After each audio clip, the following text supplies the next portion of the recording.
আসসালামু আলাইকুম প্রিয় দর্শক, আশা করি আপনারা ভালো আছেন আর আমিও ভালো আছি। আজকে আমরা রাইত খাম করি আর কিতা লাগে করি আর জানেননি, মানে সামনে ঈদ আই গেছে। তো ঈদ তো আর আমরা এক লাখেরও নাই, সবরও ঈদ।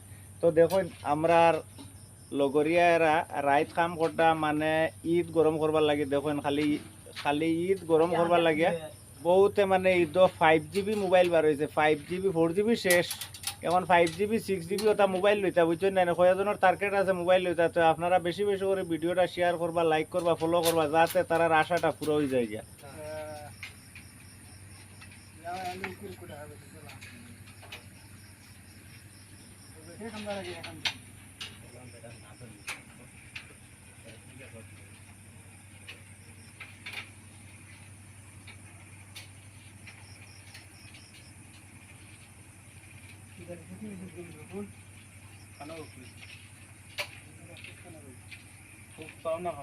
গাউরি মাছ মাতি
ও দেখেন তার মুখ কান দেখো, শিকড় অনবরত খায়, মানে মেইল বই দিছে তার মুখ।